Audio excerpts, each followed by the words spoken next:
Hello guys, आज का हमारा व्लॉग है अमरनाथ यात्रा का। तो मैं जा रहा हूँ अमरनाथ अपने फ्रेंड्स के साथ।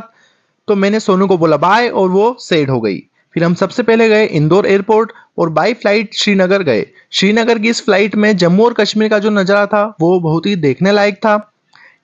उतरने के बाद हम कार से पहुंचे हमारे बेस कैंप और हमने वहीं पर नाइट स्टे किया। मॉर्निंग में हम कॉन्वे के साथ पहलगांव गए और पहलगांव से बाई कार चंदनवाड़ी गए। चंदनवाड़ी से हमारी पैदल यात्रा प्रारंभ हुई और मैंने बाबा अमरनाथ की जय बोलते हुए यात्रा का शुभारंभ किया।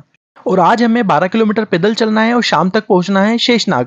इस रास्ते में घोड़े और पालकी की व्यवस्था की गई है, लेकिन हम सिर्फ पैदल चले। पैदल चलने के बाद हमें लगी भूख, तो हमें दिख गए भंडारे। तो हमने भंडारे का आनंद लेते हुए सारी चीज़ों को देखा। यहाँ के भंडारे बहुत ही फेमस होते हैं और बहुत सारे पकवान होते हैं। सभी पकवानों को देखकर फिर हमने खाना खाया, खीर पी और मिठाई को खाकर आगे की ओर बढ़ चले। फिर हमने शाम को शेषनाग पहुंचकर स्टे किया और सुबह जल्दी उठकर बाबा अमरनाथ का नाम लिया और हमारे नेक्स्ट डे की यात्रा प्रारंभ की, जो कि 13 किलोमीटर है और हमें शाम तक पंचतरनी पहुंचना है।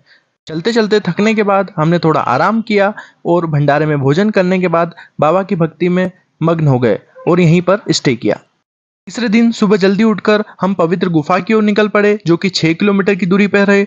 इसी बीच हमें इंडियन फ्लैग दिखा, तो हमने इंडियन फ्लैग का सम्मान किया और आगे की ओर बढ़ चले।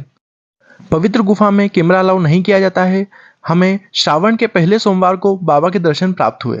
फाइनली बाबा के अच्छे दर्शन करने के बाद हम बालटाल वाले रूट से घर की ओर निकल गए। बालटाल का जो रूट है वो 13 किलोमीटर का है और बालटाल में बेस कैंप है। बाबा अमरनाथ की जय बोलते हुए हम आगे की ओर बढ़े और शाम को बेस कैंप पहुंचने के बाद हम घर की ओर निकल गए।